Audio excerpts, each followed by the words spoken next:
झारखंड में हुए प्रधानमंत्री नरेंद्र मोदी के दौरे को लेकर सियासत थमने का नाम नहीं ले रही। एक तरफ बीजेपी ये बताने की कोशिश में लगी है कि पीएम मोदी के झारखंड दौरे से लोगों में काफी उत्साह है, लेकिन कांग्रेस और जेएमएम जैसी पार्टियों को उनका दौरा पच नहीं रहा।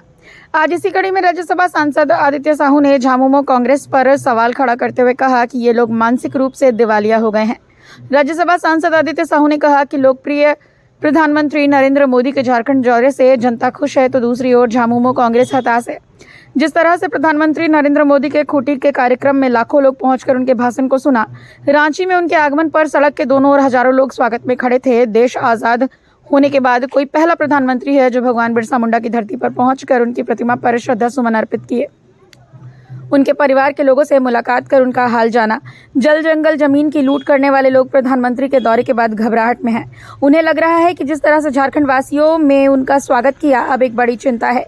राज्य के आंदोलन को लूटने वाले लोग अब प्रधानमंत्री के दौरे पर सवाल खड़े कर रहे हैं।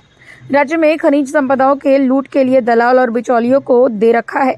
बालू नहीं निकलने की वजह से प्रधानमंत्री आवास योजना का काम बंद है। सुनिए राज्यसभा सांसद आदित्य साहू ने और क्या कहा। सबसे लोकप्रिय नेता आदरणीय नरेंद्र मोदी जी का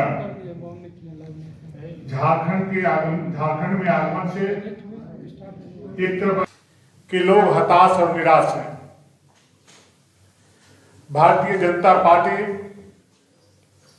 राज्य की जनता, विशेषकर आदिवासी समाज और अन्य समाज के लोगों के द्वारा उनकी बातों को सुनने के लिए जिस प्रकार से लाखों लाख की संख्या में खूंटी की धरती पे भगवान बिरसा मुंडा के पावन भूमि पर उपस्थित होने का काम किया, माननीय प्रधानमंत्री जी की बातों को सुनने का काम किया, उनका भी मैं भारतीय जनता पार्टी को आभार प्रकट करता हूं। साथ ही भारतीय जनता पार्टी रांची की सम्मानित जनता भाइयों और बहनों को जिस प्रकार से एक दिन पहले 14 नवंबर को रात्रि में 11 बजे जिस प्रकार से हजारों हजार की संख्या में सड़कों में स्वाभाविक भीड़ के तौर पे आम जनों का जो उपस्थिति हुआ, इस प्रकार से मोदी जी को देखने के लिए जो भीड़ लगी, जो उत्साह और उमंग और जो दिवाली का माहौल था, ऐसे लोगों के प्रति आभार प्रकट करता हूं। देश आजाद होने के बाद पहली बार 75 वर्षों के बाद पहले प्रधानमंत्री आदरणीय नरेंद्र मोदी जी ने भगवान बिरसा मुंडा जी की पावन धरती पर आकर के श्रद्धा सुमन अर्पित कर उनको श्रद्धांजलि देने का काम किया। साथ ही साथ उनके परिवारजनों से मिलकर उनके सुख दुख जानने का काम किया। ऐसे देश के इतिहास से पहली इस प्रकार की हम लोगों ने दृश्य देखा कि लोग तो भगवान बिरसा मुंडा जी की बात बहुत करते थे, चर्चा बहुत करते थे, लेकिन पहले प्रधानमंत्री आदरणीय नरेंद्र मोदी जी ने उलिहातू की धरती पर जाकर के उनके लोगों से मिलने का काम, श्रद्धा सुमन अर्पित करने का काम किया है, देश का इतिहास बनाने का काम किया है। 24,000 करोड़ रुपया की योजना का शुरुआत करने का काम किया है, जो बहुत बड़ा कल्याण का काम किया है। आदिवासी समाज का कोई सूद लेने वाला देश के प्रधानमंत्री नहीं हुआ करते थे। बोलते थे चुनावों के समय में, बड़ी बड़ी बातें करते थे, लेकिन चुनाव बीत जाने के बाद आदिवासी समाज को लोग भूल जाते थे। सिर्फ उनको वोट का मशीन बना करके कांग्रेस और झारखंड मुक्ति मोर्चा ने रखने का काम किया था। उनकी समस्याओं के बारे में, उनके परेशानियों के बारे में कभी चिंता करने का काम नहीं किया था।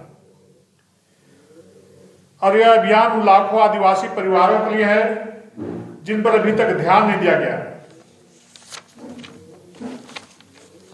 साथ ही झारखंड के लिए 7200 करोड़ की परियोजनाओं का उद्घाटन और शिलान्यास हुआ है। किसान सम्मान निधि के माध्यम से 15वीं किस्त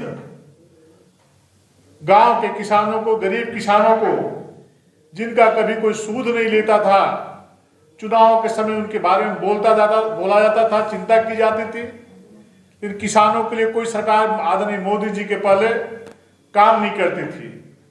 लेकिन पहली बार गांव के किसानों के लिए जो पैसे के अभाव में खेती नहीं कर पाते थे, बीज नहीं खरीद पाते थे, खाद नहीं खरीद पाते थे, वैसे किसानों को 15वीं किस्त के रूप में 18,000 करोड़ रुपए किसानों के खाते में डीबीटी के माध्यम से सीधा भेजने का काम किया। बिरसा मुंडा जयंती, राज्य स्थापना दिवस, राष्ट्रीय जनजाति गौरव दिवस, भाई दूज, स्वराज जैसे उत्सवों के अवसर पर प्रधानमंत्री जी के हाथों से इतना बड़ा उपहार पाकर झारखंड की जनता, आदिवासी समाज खुशियां मना रहा है, लोगों में उत्साह है। लेकिन राज्य की जनता को ठगने वाले, जल जंगल जमीन की नारा देने वाले, जंगल की जमीन की लूट मचाने वाले नेता, कांग्रेस और झारखंड मुक्ति मोर्चा के नेता हताश और निराश है। उन्हें कार्यक्रम की सफलता पच नहीं रही है, इसलिए उल्टी सीधी बातें, अनर्गल बयानबाजी करके असंवैधानिक बात करने का काम कर रहे हैं। इससे